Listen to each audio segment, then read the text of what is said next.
ونستعينه ونستغفره ونؤمن به ونتوكل عليه ونعوذ بالله من شرور أنفسنا ومن سيئات أعمالنا من يهده الله فلا مضل له ومن يضلله فلا هادي له ونشهد أن لا إله إلا الله وحده لا شريك له ونشهد أن سيدنا ونبينا ومولانا محمدا عبده ورسوله أرسله بالحق بشيرا ونذيرا وداعيا إلى الله بإذنه وسراجا منيرا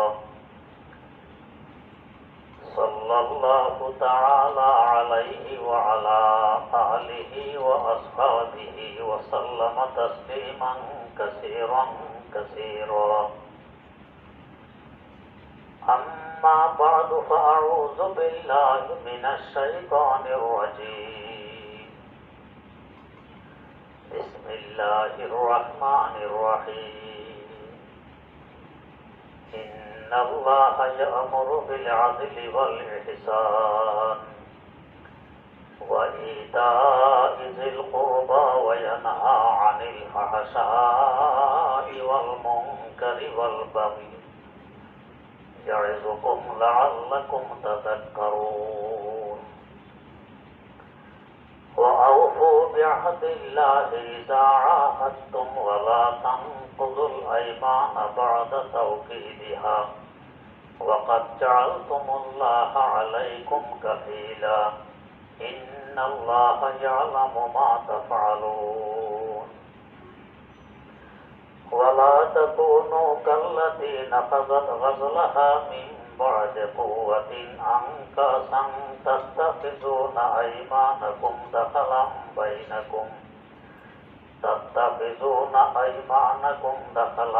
بينكم أن تكون أمة هي أربى من أمة إنما يبلوكم الله به وليبينن لكم يوم القيامة ما كنتم فيه تختلفون ولو شاء الله لجعلكم أمة واحدة ولكن يضل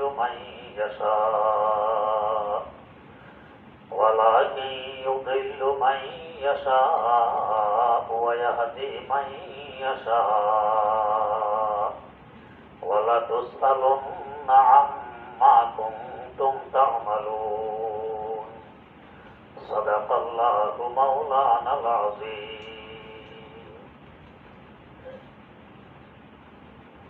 সূরা নাহলের 90 নম্বর আয়াত থেকে তেলাওয়াত করা হয়েছে।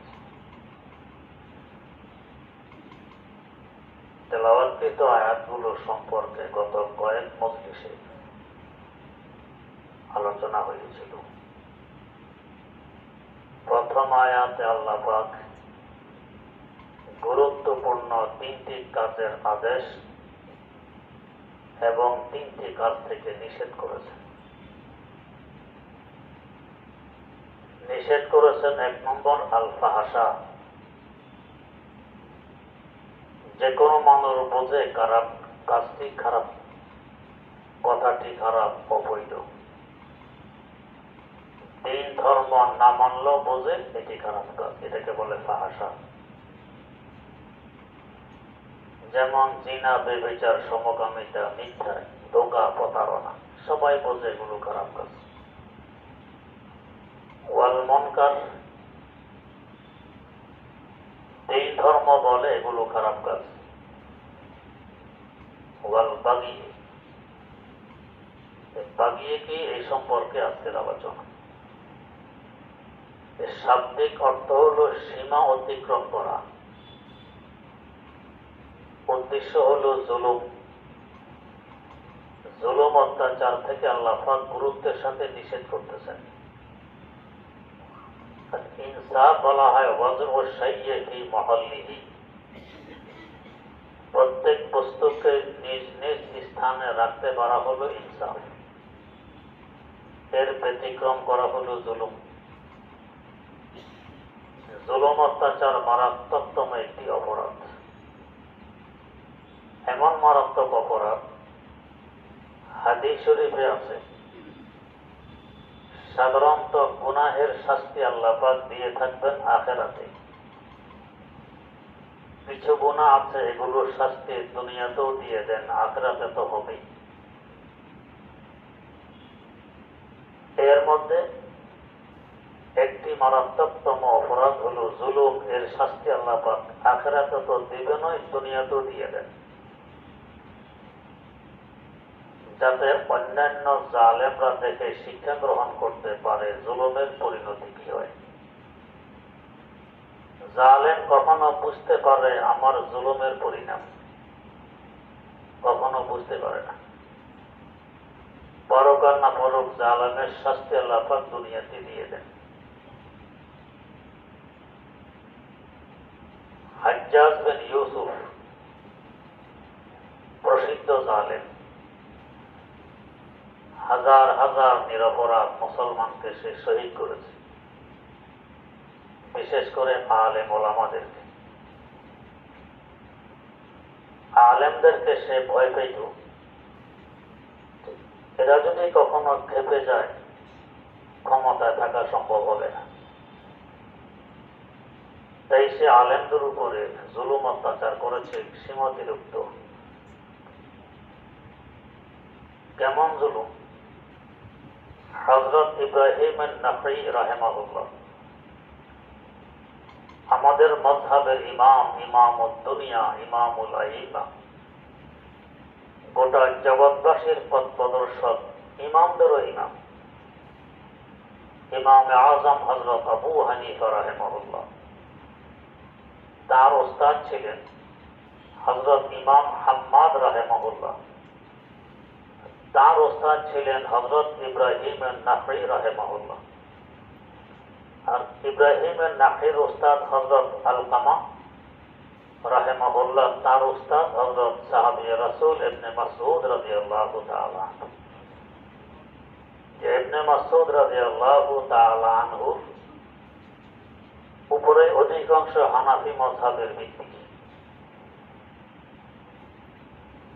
কথায় কথা আসে, ইবনে মাসউদ রাহিমাহুল্লাহ এমন একজন পরহেজগার মুত্তাকি, জলিলুল কদর, উল্লেখযোগ্য বড় সাহাবী, ফকিহ ও মুফতি সাহাবী। অন্যান্য সাহাবীরা তার উপর তেমন আস্থা রাখতেন। একটি ঘটনা বলি, সাইয়্যিদানা হযরত আবু যর গিফারী রাদিয়াল্লাহু তাআলা আনহু, আল্লাহর রাসূল সাল্লাল্লাহু আলাইহি ওয়াসাল্লামের খাদেম, বয়োবৃদ্ধ মুরব্বী সাহাবী। যেহেতু রাসূলের খাদেম, সবাই তাকে সম্মান করত। তার দৃষ্টিতে টাকা পয়সা ঘরে রাখা জায়েজ নেই। আজকে যা প্রয়োজন মেটানোর পর উদ্বৃত্ত যা থাকবে এগুলো দান করে দিতে হবে, ঘরে রাখা যাবে না। কালকেরটা কালকে দেখা যাবে। ইসলামের শুরুর দিকে তো অভাব অনটন ছিল, পয়সা করে ঘরে থাকার প্রশ্নই আসে না। শেষের দিকে বিশেষ করে হযরত উসমান গনি রাদিয়াল্লাহু তাআলা আনহুর খেলাফতকালে অঢেল সম্পদ মুসলমানদের হাতে। যখন শুনতেন অমুকের ঘরে পয়সা আছে, লাঠি নিয়ে গিয়ে পিটাইতেন আর বলতেন, কাইয়ুম ফিন্নার, তোমার এই টাকা পয়সা জাহান্নামের আগুনে গরম করে সেকা দেয়া হবে, পিটাইতেন।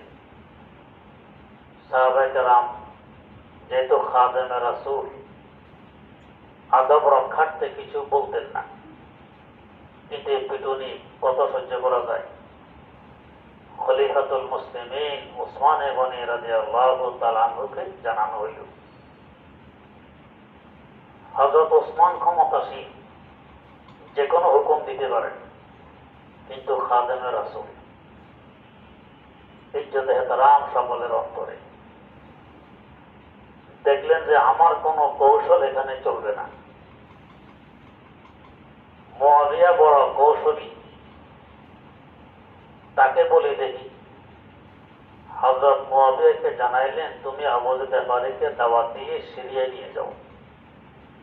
হযরত মুআবিয়া রাদিয়াল্লাহু আনহু সিরিয়ার গভর্নর। হয়তো মুআবিয়া কৌশলে তাকে বারণ করতে পারবেন। দাওয়াত নামা আসলে আবু যর গফারি রাদিয়াল্লাহু আনহু সিরিয়া চলে গেলেন। সিরিয়া অর্থ সম্পদ আরো বেশি। এখন তো লাঠিয়ার হাত থেকে রাখার প্রশ্ন আসে না। যেখানে শোনে ঘরে পয়সা আছে সেখানে লাঠি নিয়ে হাজির। সিরিয়াবাসীরা প্রথমে তো খুব আনন্দিত, খাদেমে রাসূল আমাদের মেহমান, আমরা সেবা যত্ন করব, আমাদের ভাগ্যের ব্যাপার। কিন্তু লাঠির বাড়ি আর কত খাওয়া যায়। তারাও এসে হযরতে মুআবিয়া রাদিয়াল্লাহু তাআলা আনহুর কাছে জানালেন যে মেহমান তো লাঠি হাত থেকে রাখে না, আমরা কত খেতে পারি লাঠির বাড়ি। হযরত মুআবিয়া চিন্তা করে কোনো কৌশল বের করতে পারেননি। যেহেতু উনি ক্ষমতাসীন, চাইলেন যে কোনো হুকুম বলতে দিতে পারতেন, দেবেন না। আল্লাহ রাসূলের খাদেমের ইজ্জত এহতারাম। খলিফাতুল মুসলিমিন ওসমান গনি রাদিয়াল্লাহু আনহুকে আবার জানানো হইল। তিনি দেখলেন মুআবিয়ার কৌশলত কাজ হইল না। আবার সংবাদ পাঠাইলেন, আপনি চলে আসুন। সিরিয়া থেকে চলে আসলেন। এবারে ওসমান গনি রাদিয়াল্লাহু তাআলা আনহু মদিনার অদূরে রাবাদা নামক স্থানে ওনার থাকার ব্যবস্থা করে দেন, পাহাড়ের পদদেশে। আপনি এখানে থাকুন, শহরের বাইরে, যাতে কারো অর্থ সম্পদের খোঁজে না পান, লাঠিয়ার না চলে। খলিফাতুল মুসলিমিন ব্যবস্থা করেছেন, এখানেই থাকা আরম্ভ করলেন, থাকতেছেন। নিজে কখনো থাকার জন্য ঘরের ব্যবস্থা করেননি। এমন দুনিয়াবি মুখ। হযরতে বুজুর্গ ফাতি খাদেমে খায়রুল বাশার, হযরতে বুজুর্গ ফাতি খাদেমে খায়রুল বাশার, जिंदगी भर खिदमतों में ना बनाया अपना घर, जिंदगी भर खिदमतों में ना बनाया अपना घर। রাসূল আকরাম সাল্লাল্লাহু আলাইহি ওয়াসাল্লাম যতদিন জীবিত ছিলেন ততদিন তার খেদমতে নিয়োজিত, নিজের ঘর বাড়ি পর্যন্ত বানাননি। এখন এখানেই থাকতেছেন। থাকতে থাকতে যখন তার মৃত্যুর সময় ঘনিয়ে আসে, মৃত্যু শয্যায় শায়িত আছেন উনি আর ওনার স্ত্রী, আর কেউ নেই। স্ত্রী চিন্তিত হয়ে পড়লেন, এই মুহূর্তে আমার স্বামী মারা গেলে কাফনের কাপড়ের কোনো ব্যবস্থা নেই, কাফন পাবো কোথায়? গোসল দিবে কে? কবর খনন করবে কে? জানাজা পড়বে কে? দাফন করবে কে? আমি তো মহিলা মানুষ, কি করতে পারি? স্ত্রীর চেহারা দেখে তিনি বুঝতে পারলেন যে স্ত্রী চিন্তিত আমাকে নিয়ে। বললেন, তোমার চিন্তিত হওয়ার কোনো প্রয়োজন নেই, আমি যার গোলাম, আমার ব্যবস্থা তার কুদরতি হাতে হবে। তবে দুনিয়া ওসিলা দিয়ে চলে, একটি কাজ তোমাকে করতে হবে। কি কাজ? তুমি বোরকা গায়ে দিয়ে রাস্তার পাশে গিয়ে বসো, দেখবে সিরিয়ার দিক থেকে একটা কাফেলা আসতেছে। ওদেরকে শুধু জানাবে যে তোমাদের এক ভাই আবু যর গফারি অন্তিম শয্যায় শায়িত, এটুকু তোমার কাজ। স্ত্রী বোরকা গায়ে দিয়ে রাস্তার পাশে বসে আছেন। একটু পরে দেখলেন যে হ্যাঁ, সিরিয়ার দিক থেকে একটি কাফেলা আসতেছে। তাদেরকে জানাইলেন যে আপনাদের এক ভাই আবু যর গফারি অন্তিম শয্যায় শায়িত, আপনাদেরকে জানাইতে বলেছেন। কাফেলা আসলো তার এই ঝুপড়িতে। এসে দেখে ঠিকই সময় আর বেশি বাকি নেই। হযরত আবু যর গফারি রাদিয়াল্লাহু আনহু বললেন, দেখো আমার আর বেশি সময় বাকি নেই, তবে আমার কাফনের কোনো ব্যবস্থা আমার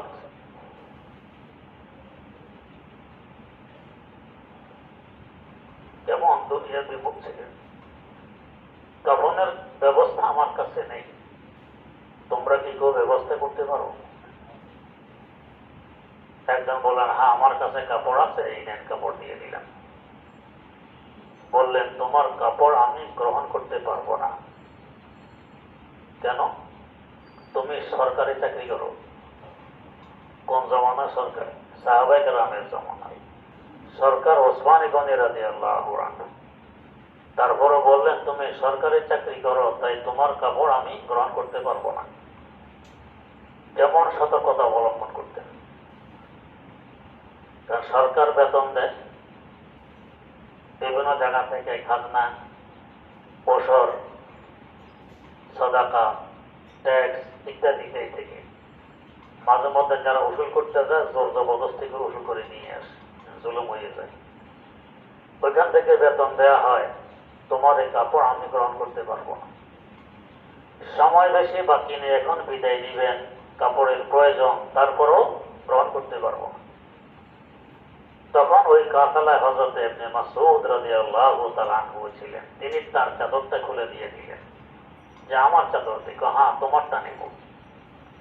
এবার চিন্তা করুন, দুনিয়ার বিমুখ আবু যর গফারি, আল্লাহর রাসূল সাল্লাল্লাহু আলাইহি ওয়াসাল্লামের খাদেম, যার কাপড়টা গ্রহণ করলেন, ওই সাহাবীর তাকওয়া পরহেজগারি কোন পর্যায়ে চিন্তা করুন। এই আব্দুল্লাহ ইবনে মাসউদ রাদিয়াল্লাহু আনহুর উপরে হানাফি মাযহাবের অধিকাংশ মাসআলা নির্ভর করে। কথাটি এই জন্য বলতেছি, আজ আমাদের দেশের আহলে হাদিস নামধারী ভাইয়েরা এরা দেখে যে হানাফি মাযহাবের ভিত্তি অধিকাংশ আব্দুল্লাহ ইবনে মাসউদের উপরে, তাই ওনাকে তারা ঘায়েল করার চেষ্টা করতেছে। ওনার নাকি মাথা ঠিক ছিল না, এত বড় সাহাবী, ওনার তো মাথা ঠিক ছিল না। আরো বিভিন্ন ধরনের অপবাদ ওনার বিরুদ্ধে দেয়। যেই সম্প্রদায় এমন একজন সাহাবায়ে কেরামের বিরুদ্ধে অপবাদ দিতে পারে, সম্প্রদায়ের অবস্থা চিন্তা করুন কেমন।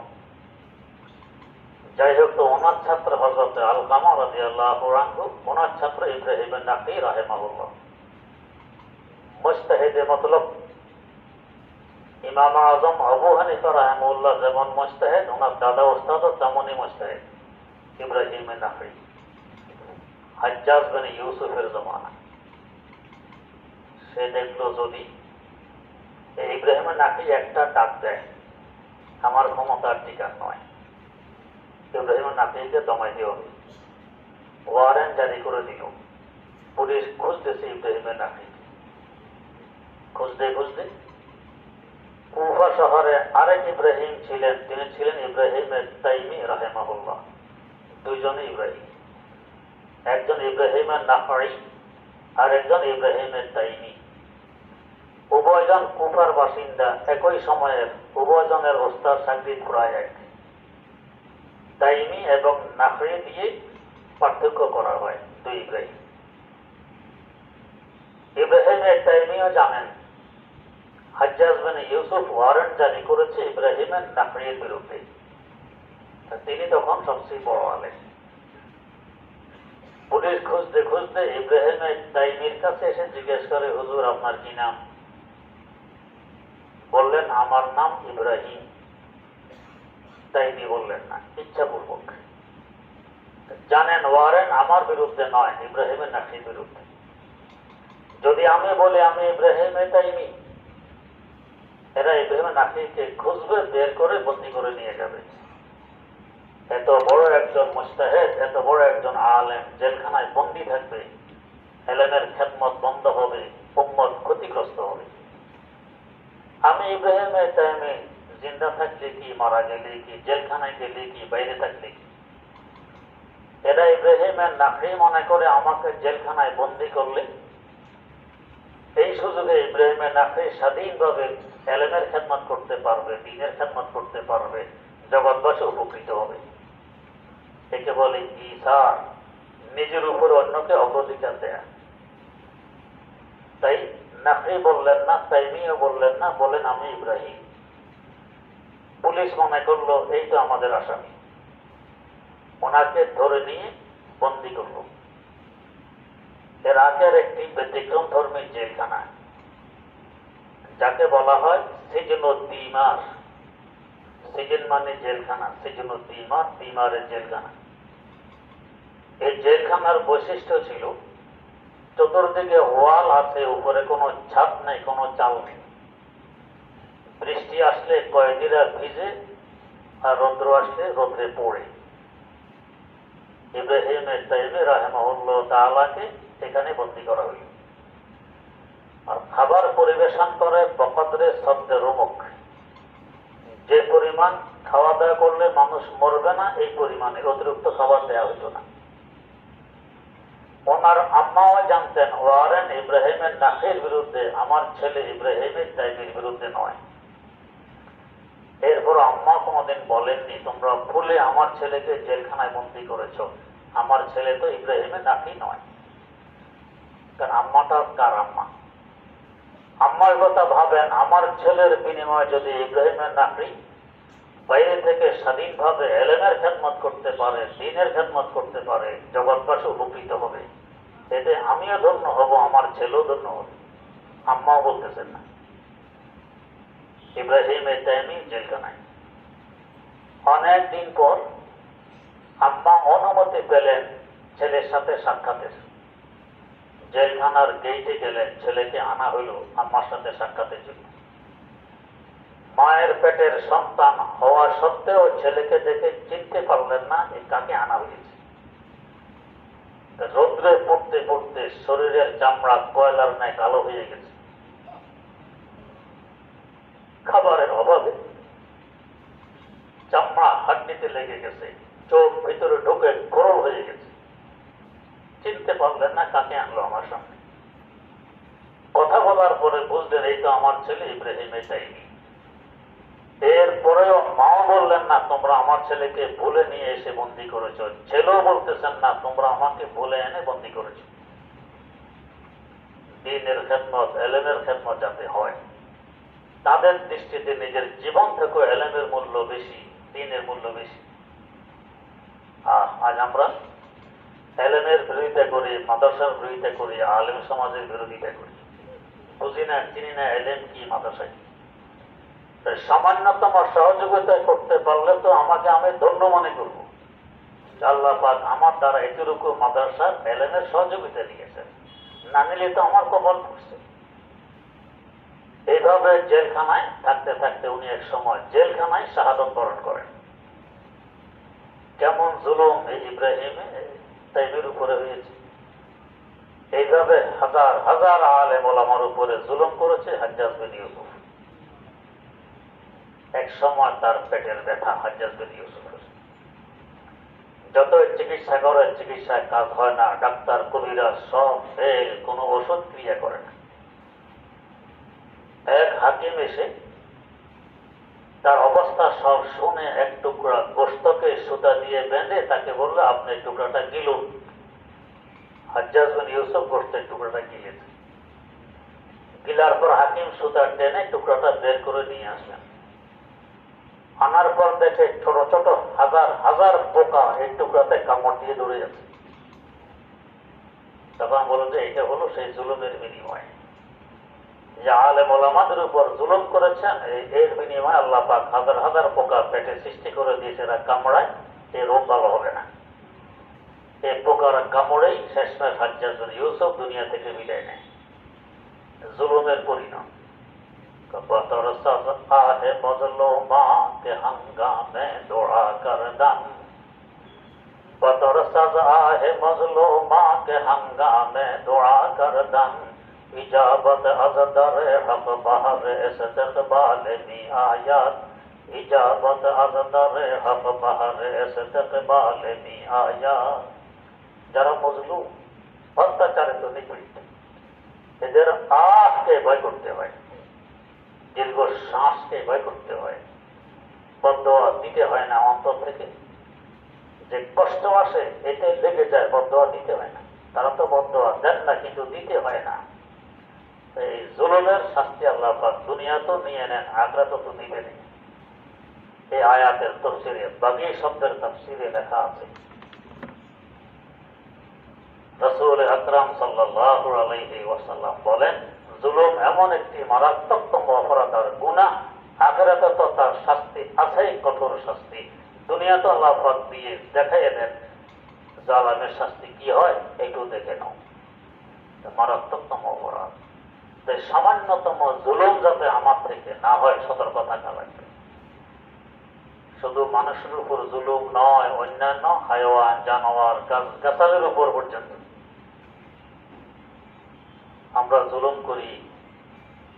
একটি বিড়াল বেঁধে রেখে দিলাম, খাবার দিলাম না, বেচারায় কষ্ট পেল, এটা তার উপরে জুলুম। একটি গরু লালন পালন করে ঠিক সময় মতো খাবার দিই না, তার প্রয়োজন পূরণ করি না, গরুর উপরে জুলুম। মুরগি পালে সময় মতো খাবার দেয় না, তার উপরে জুলুম। গরু, ছাগল, হাঁস, মুরগি জবাই করে শরীয়ত অনুযায়ী করি না, তাদের উপরে জুলুম। শরীয়ত এটুকু বলা আছে, খবরদার ঘাড়ের উপর দিয়ে জবাই করবে না, কেন ওদের কষ্ট বেশি হবে, এটা জুলুম হবে। জবাই করবে গলা দিয়ে, আবার জবাই করে পুরা পাল্লা পৃথক করে ফেলবে না, এতে কষ্ট বেশি হয়, জুলুম হবে।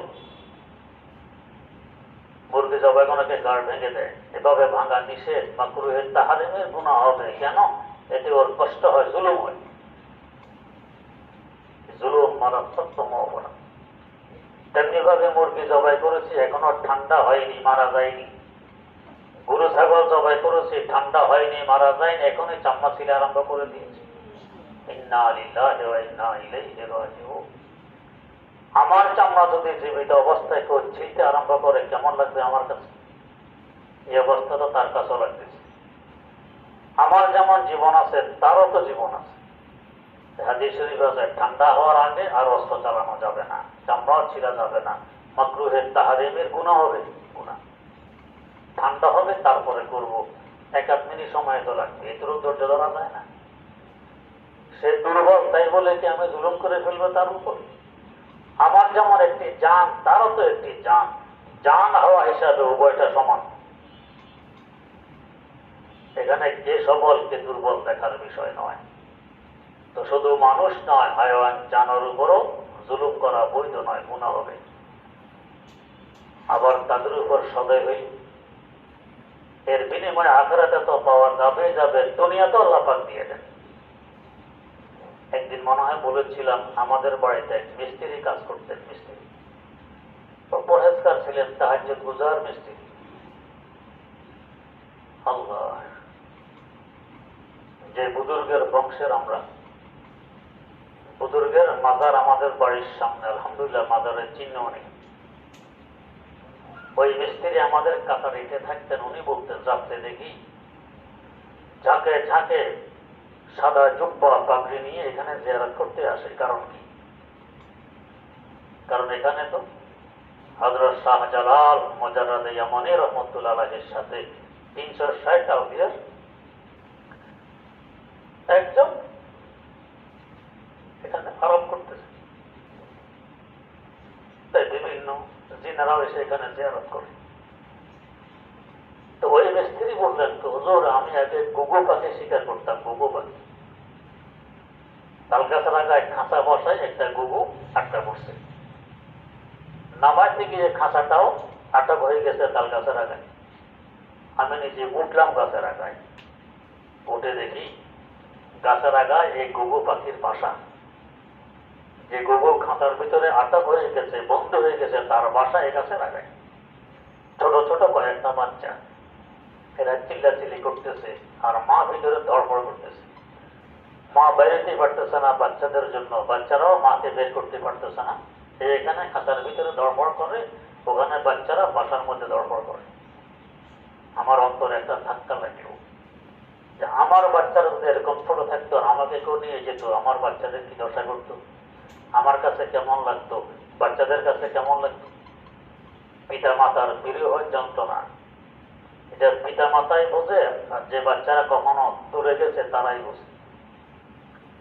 এই গত কয়েকদিন আগে ছোট্ট একটা ছেলে, আমাদের এখানে নুরানি 1ম বর্ষে পড়ে, আমি কামরা বসা, দুয়ার বন্ধ, আমি ফতুয়া দেখতেছি। ছোট বাচ্চা দুয়ার ঠেলে নাক দিয়ে চুপি দিল আমি আছে কিনা। যখন দেখলো আছি, সাহস করে দুয়ার খুলে ভিতরে ঢুকলো। সালাম দিয়ে মুসাফা করে বলতেছে, হুজুর আমার মায়ের জন্য আমার পরাণ পড়ে, আমার মায়ের জন্য পরাণ পড়ে। বললাম, তোমার বাড়ি কোথায়? তো আমার বাড়ি বাগেরহাট, 700 টাকা ভাড়া লাগে। অতিরিক্ত কথা বললো কি, 700 টাকা ভাড়া লাগে, এটা দিয়ে সে দূরত্ব বুঝাইল, বাড়ি অনেক দূরে, মায়ের জন্য পরাণ পড়ে। কি কষ্ট ছেলেটার হইলে পরে সে সাহস করে আমার কাছে এসে সে কথা বলতে পারে। আমি তাকে বুঝাইলাম, বেটা তোমার বাড়ি বাগেরহাট, 700 টাকা ভাড়া লাগে, আমি লেখাপড়া করেছি করাচি, 50,000 টাকা ভাড়া লাগে, বলতো কোনটা দূরে? তো করাচি দূরে। আমি তো তোমার থেকে আরো কত বেশি দূরে ছিলাম, আমারও পরাণ পড়তো, কষ্ট হইত, তারপরও এলেমের খাতিরে কষ্ট স্বীকার করছি, তো তুমিও স্বীকার করো, এলেম হবে। এরপরে ছেলে সালাম দিয়ে মশা করে চলে আসলো। তো পিতা মাতা বিরহ যন্ত্রণা, যে সন্তান বাস্তবে সন্তান সে বোঝে দূরে থাকলে কেমন লাগে, পিতা মাতা বোঝে সন্তান রেখে দূরে থাকলে কেমন লাগে। যে পরিমাণ দোয়া পিতা মাতায় সন্তানের জন্য করে দুনিয়ার কেউ করে? নিজের জন্য এত দোয়া করা হয় না, সন্তানের জন্য যত দোয়া করা হয়। হাত তুলে সন্তানের জন্য দোয়া আসে আগে। পিতা মাতা যতদিন থাকবে সন্তানের একটা দোয়ার ভান্ডার, সব সময় সন্তানের জন্য দোয়া, এটা দোয়ার ভান্ডার। চলে গেলে দোয়ার ভান্ডার শেষ। সন্তানের জন্য এর থেকে বড় নেয়ামত দুনিয়াতে আর কিছু। কত যুবকেরা বোঝে না, পিতা মাতার সাথে অসৎ ব্যবহার করে। এই সন্তানকে জন্ম দিতে গিয়ে মা কি পরিমাণ কষ্ট স্বীকার করেছে, এই সন্তানকে দুধ পান করাতে গিয়ে মা কি পরিমাণ কষ্ট স্বীকার করেছে। গত সপ্তাহে আমি ওইদিকে যাচ্ছি গাড়িতে, ন্যায্য মূল্যের দোকানের সামনে ভিড় মহিলাদের, প্রচন্ড গরমের সময়। এর মধ্যে দেখি এক মহিলার কোলে একটা দুধের শিশু। এই শিশুটাও তো গরমে কষ্ট পাচ্ছে, এক হাতে শিশুকে ধরে রাখছে, আর এক হাতে সে তাকে পাখা করতেছে, সাথে মোটা কি কাগজ দিয়ে পাখা করতেছে। অন্তরে ব্যথা লাগলো, পেটের দায়ে পড়ে আছে এই মহিলা। এই গরমের ভেতরে শিশুকে নিয়ে বেরিয়ে এসেছে, শিশুকে বাড়ির ভেতরে রেখে আসা যাবে না, দুধের শিশু। নিজের গরমের তো আটকা নেই, খেয়াল নেই, শিশু যাতে কষ্ট না হয়, এক হাতে শিশু আর একটা তাকে পাখা করে। কেমন কষ্ট মহিলার হচ্ছে চিন্তা করুন। আর এই সন্তান যদি বড় হয়ে মায়ের অবাধ্য হয়, মায়ের সাথে সদ্ব্যবহার না করে, তো বলেন তো এই দুঃখ মা কিভাবে সামলাবে? এরপরেও কিন্তু মা সাধারণত দোয়া দেয় না, দোয়াই করে, আল্লাহ আমার সন্তানকে সহি বুঝতে, দোয়াই করে। যাই হোক, তো ওই আমাদের মিস্ত্রি বললেন, তো এই গুগু পাখির বাচ্চাদের আহাজারি দেখে আমার মনে ধাক্কা লাগলো, ব্যথা লাগলো। আমি এক গাছের আগায় পা দিয়ে মারাইয়া আমার খাঁচা ভেঙে পাখিটা ছেড়ে দিলাম, খাঁচাটাও ভেঙে ফেলে দিলাম। তওবা করলাম, আর কখনো পাখি শিকার করবো না। তো ওই বছর আমি রাত্রে স্বপ্নে দেখি, তুমি গুগু পাখির বাচ্চাদের উপর সদয় হয়ে শিকার বন্ধ করে দিয়েছ, খাঁচা ভেঙে দিয়েছ। এর বরকতে তোমার বাচ্চাদের জন্য তুমি বড় একটা কাজ করতে পারবে। তো হুজুর, ওই বছর আমি 60 শতক জমি খরিদ করেছি আমার বাচ্চাদের জন্য। এই এক বছর আমার আয় রোজগারে এত বরকত হয়েছে, 60 শতক জমি আমি খরিদ করতে পেরেছি। তো জুলুম যেমন মারাত্মকতম অপরাধ, ইনসাফ তেমন মারাত্মকতম ইবাদত। এটার বিনিময়ে আল্লাহ পাক আখিরাতে তো দিবেন, দুনিয়াতেও দেন। আর জুলুমের শাস্তি আখিরাতে তো দিবেন, দুনিয়াতেও দিয়ে দেন। জুলুম মারাত্মকতম একটি অপরাধ। আল্লাহ পাক খুব তাকিদের সাথে বলতেছেন, ওয়ায়ানহা আনিল ফাহশাই ওয়াল মুনকারি ওয়াল বাগি ইয়াইযুকুম লাআল্লাকুম তাযাক্কারুন। অশ্লীল অবৈধ কাজ তার কাছে যাবে না, এবং বাগি তথা জুলুমের দ্বারা কাছে যাবে না, মারাত্মকতম অপরাধ। ইয়াইযুকুম লাআল্লাকুম তাযাক্কারুন। আল্লাহ তোমাদেরকে ওয়াজ করতেছেন, ওয়াজ, যাতে তোমরা শিক্ষা গ্রহণ করো। কথাটি বলার পরে আল্লাহ পাক নিজে যদি বলেন আল্লাহ ওয়াজ করতে যাতে শিক্ষা গ্রহণ করো, এরপরও যদি বন্দা শিক্ষা গ্রহণ না করে তো কার ওয়াজে বন্দাকে ধরবে? যেখানে আল্লাহ পাক নিজে ওয়াজ করতেছে। আল্লাহ রাব্বুল আলামিন আমাদেরকে জুলুম থেকে হেফাজত করুন, নিজে যাতে জালেমও না হয়, মুসলিমও যাতে হইতে না হয়। আল্লাহ পাক কবুল করুন। সুবহানাল্লাহি ওয়া বিহামদিহি, সুবহানাকাল্লাহুম্মা ওয়া বিহামদিক, আশহাদু আল্লা ইলাহা ইল্লা আনতা, আস্তাগফিরুকা ওয়া আতুবু ইলাইক। এখানে আলহামদুলিল্লাহ প্রায় 26 বছর যাবৎ তাফসীর চলতেছে।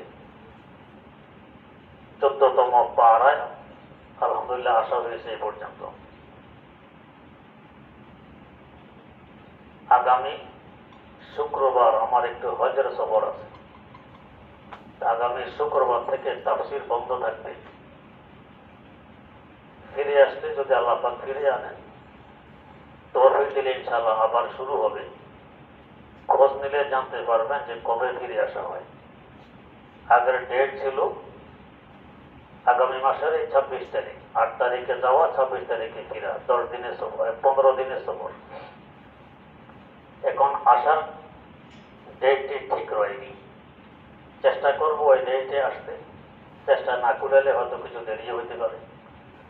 যাই হোক, এই মধ্যখানের এই কয়েক জুমা তাফসীর বন্ধ থাকবে। এর পাশাপাশি কথা যে বলে দোষ তারই হয়, চুপ থাকলে কোনো দোষ নেই। কাউকে খোঁচা মেরে কথা বলা অভ্যাস নেই, তারপরও কথা বলতে গেলে হয়তো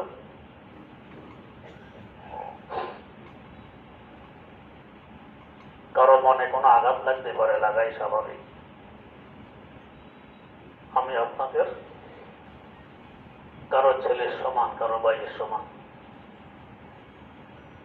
আপনারা যেমন আমিও তেমন। আপনাদের কাছে আল্লাহর ওয়াস্তে ক্ষমা চাই। এই দীর্ঘ 26 বছরে মনে কোনো ব্যথা যেতে পারে, আল্লাহর ওয়াস্তে ক্ষমা করে দিবেন। আমিও সবাইকে ক্ষমা করি। আমাদের এই মসজিদের কাজ আলহামদুলিল্লাহ আপনাদের দোয়ায়, আপনাদের সহযোগিতা, আল্লাহ পাকের রহমতে চলমান আছে। এটা আমানত যাতে কাজটা চলমান থাকে, বন্ধ না হয়। যেভাবে মসজিদ করলে আল্লাহ পাক খুশি হন, এভাবে যাতে মসজিদটা করা যায়। সবাই দোয়া করবেন, খেয়াল রাখবেন। এর পাশাপাশি সামনে কোরবানির মৌসুম। কোরবানির মৌসুমে কোরবানির নিয়ম নীতি, মাসালা মাসাইল সম্পর্কে আমাদের এখানে পত্রিকা প্রতিদিন ছেপে আসতেছে। আন-নাসিহা, উপদেশ। এখানে প্রয়োজনীয় মাসালা মাসাইল থাকবে এবং যুলহজ মাসের প্রথম 10 দিন আমাদের কি কি করণীয় এগুলো এই পত্রিকায় থাকবে। পত্রিকাটি সংগ্রহ করে পড়ে ইনশাআল্লাহ উপকৃত হবে।